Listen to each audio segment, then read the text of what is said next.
I think of Paul's words in Acts 13 about David. When David had served God's purpose in his own generation. He fell asleep and was buried and so on. And as I look back at how God has worked in my life, it's just a real privilege to have had almost 15 years here in Ukraine.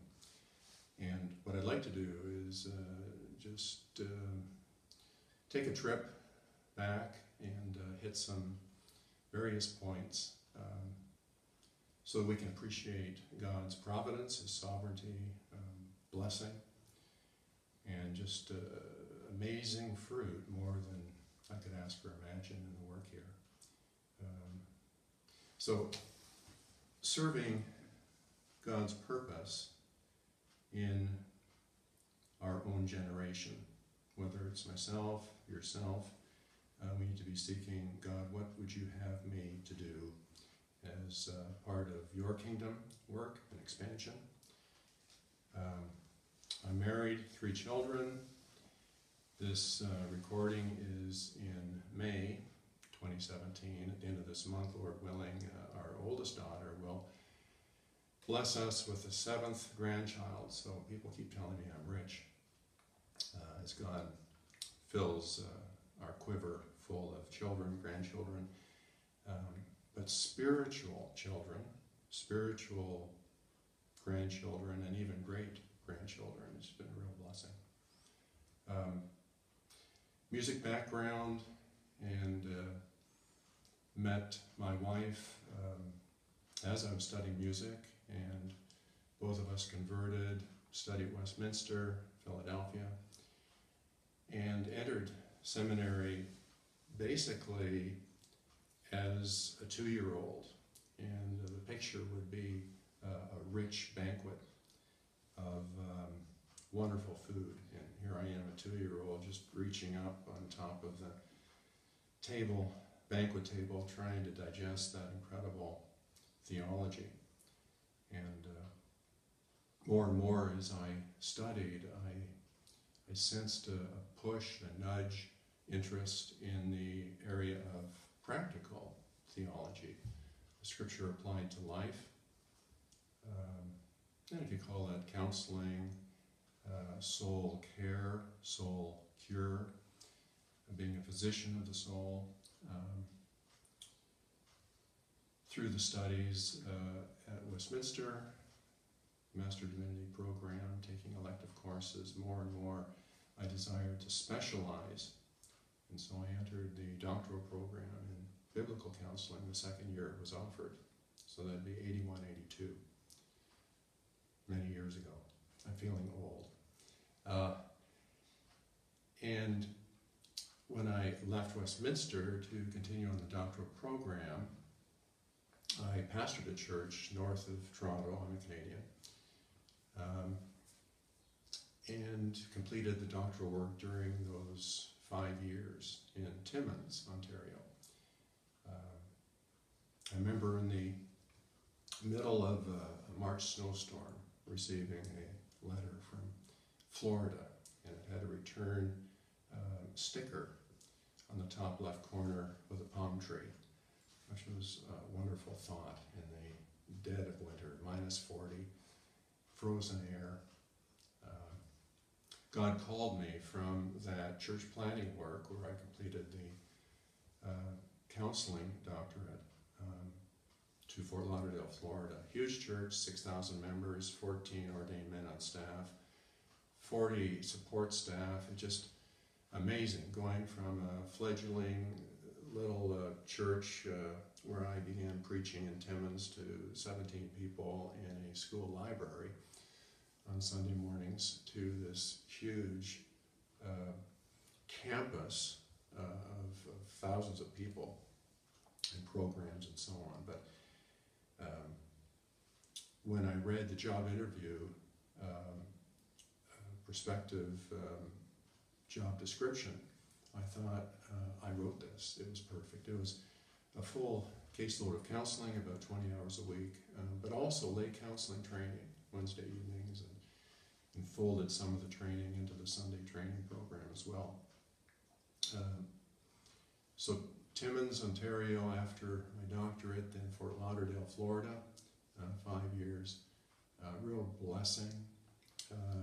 God closed that door due to cutbacks, and 4 of the staff were let go. But that was an open door for me to begin to invest in kingdom work in Canada. So as a Canadian, here I am, Fort Lauderdale, and a wonderful blessing in that 5 years of work. Now able to go back to Canada, and I thought, well, I'm just going to pioneer. There's very little biblical counseling that I was aware of in all of Canada, but especially the Toronto area. So over about 11 years, doing fee-for-service counseling, and then when people were transformed, God using that in many cases, people would say, but I'm not getting any of this teaching. I'm not hearing this on Sundays from the pulpit. Can you help me learn more about it? And what I did was I took my notes and audio cassettes, that dates me, from Westminster and CCEF, largely the teaching of Paul Tripp, the intro courses. And I put together a seminar course, repeated it and repeated it. I think the first time there were 47 people attended, and then again and again, various locations, and provided concepts, not training, but as a seminar format. So I did that for about 11 years. During that time, I developed some associates and mentored them, and we team counseled and traveled together and so on. We had probably at one point 11, 12 different offices. And that sounds really grandiose. It really wasn't. A church would offer a room once a week. That's an office. So we had different locations and did that through the 11-year period. One church had a pastor with a vision for ministry in Ukraine. So he said one day in the hall, Ron, what about going to Ukraine? There's 2 Bible colleges, Dnepropetrovsk and Korostin. And what about teaching some of your coursework there? And my first thought was, well, where is Ukraine? And he said, no, you can't travel alone. Either you have to take an elder, deacon, church leader, or your wife. I said, well, that's easy. I'll take my wife. We had friends from the Coral Ridge Church, Fort Lauderdale, that moved to Kiev in about, trying to think when that was, 1993, something like that, shortly after the fall of communism. And so we followed their work, initially by fax and then by email. And I thought, well, let's visit them while in Kiev. So I taught a seminar. First trip here was in '96, and I networked with a church in Kiev where this couple was attending and developing leadership in this church. Arranged another trip in '99, which was just before our 25th anniversary, and it was a surprise for my wife. Worked with this couple to arrange it, and really it was that visit when I spent some time in Kiev and presented a seminar, talked with leadership, where I was called to Kiev. I remember praying with a number of the leaders just before we left, and there were tears. I didn't want to leave. I felt there's some value in mission work coming and doing teaching, but to me it was a dump and leave. And the people needed much more. You can't raise up heart surgeons by a medical lecture or 1 week of training. You need on-site mentoring and so on. being called in '99, we were frustrated because we didn't see a logical path of realizing the vision. So our hearts were planted in the soil of Ukraine, and our bodies were in Canada. And we needed to get our bodies to Ukraine. I see my strengths in the area of counseling, and probably more so training, mentoring, in the area of soul cure. But in terms of administration and promotion, organization, God has been merciful, has brought people to compensate for huge weaknesses. And basically I needed to wait 2.5 years for God to bring a leader who had spent time in Ukraine, who was gifted in administration and in promotion, and formed that partnership. 2001, and a vision trip here, meeting with leadership, and we moved 2002. So 3 visits, 96, 99, 2001. The end of August 2002, within 8 months we sold our home, put stuff in storage. The kids said, yeah, you've got to go to Ukraine, your hearts are there, get your bodies over with your hearts. Yeah, so we touched down at Borisville, August 2002. Great team. Huge, no, we had 3 people, little office, and I had to keep ahead of the steamroller.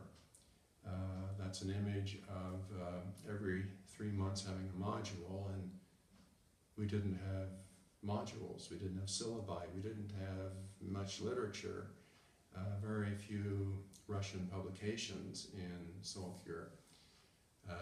But my work was developing these modules and refining them and so on.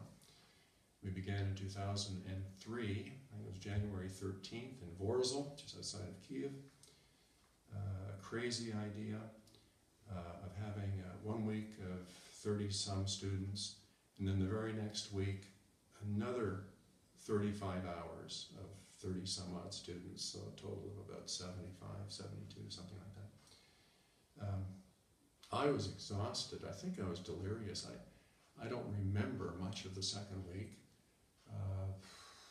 I pity the students and so on, because I was just dead.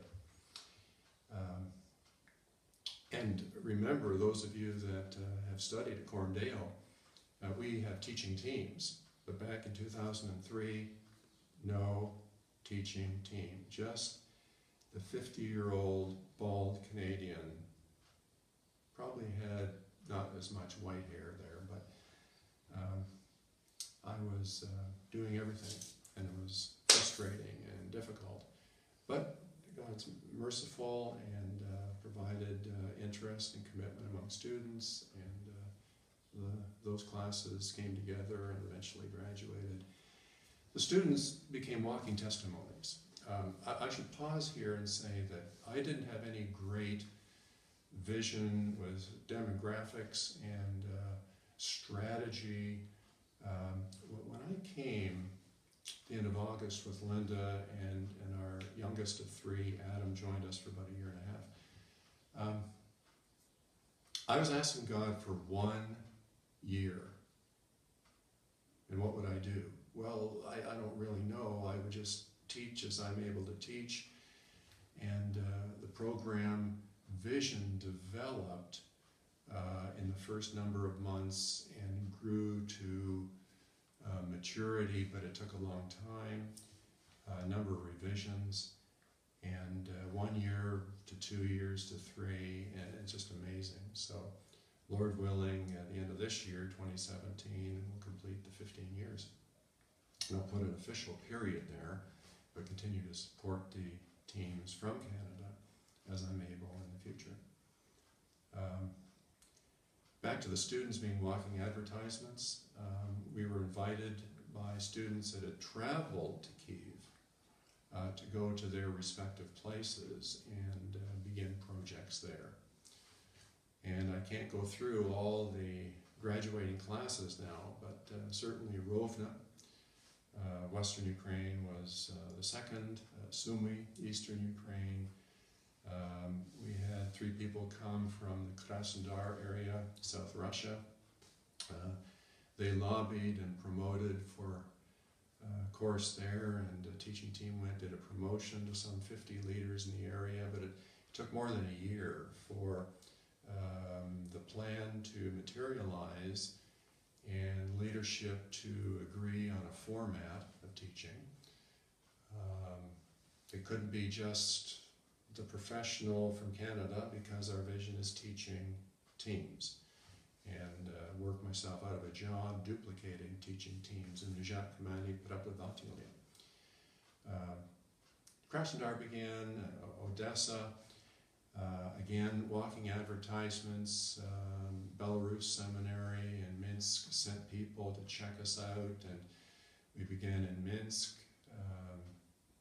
Other centers in Russia, Germany, again the Russian diaspora, all walking advertisements, no big promotion and strategy of development. We just wanted to be faithful, not focus on numbers. There's been a continual difficulty which invitations to accept because of our focus on kuratorstva, mentoring. It's not a seminar program, it's a training program. Our team is probably tired of me saying this. You who are viewing may have heard this, but you don't know something truly unless you do it. You don't know something unless you do it. Christ taught that. The writers of Scripture taught that. Pharisees not putting into practice the 2 houses. You're going to fall with storms unless you put into practice the word of Christ. And so the key is our leadership team mentoring students through the 3-year program. Last few years I've developed a couple practical training resources. One is what we call utashenia, or comfort, and that was a humongous project. After the 3-year program with 12 module syllabi were completed, the greatest gift from my mentors through me to our leaders, that's the greatest gift. The second greatest gift, I believe, is utashenia, which is like a military boot camp training. It's not real war, but it's real situations. And how would you use Scripture? The million-dollar question: what would you do in this situation? You're the counselor. Next step. And so there's just a wonderful project provided for you, online, for our leaders, for regional training.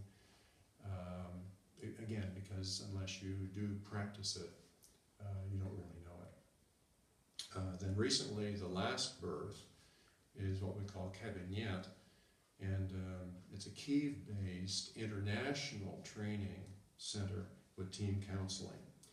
And it's an international counseling center by live stream participation from wherever, various countries, whether it's Germany, whether it's Israel, Vladivostok, anywhere. And it's just growing as an infant and learning how to develop with national leadership. So the 3-year program's established, and teaching teams have duplicated. Probably 45, 50 leaders participate in the various projects to help equip our students through the 3-year program. Then the Utashenia Practicum project is a training resource, and that's 2-3 years old. And then Cabinet has just started last year, 2016 and 2017. So again, it's been a privilege.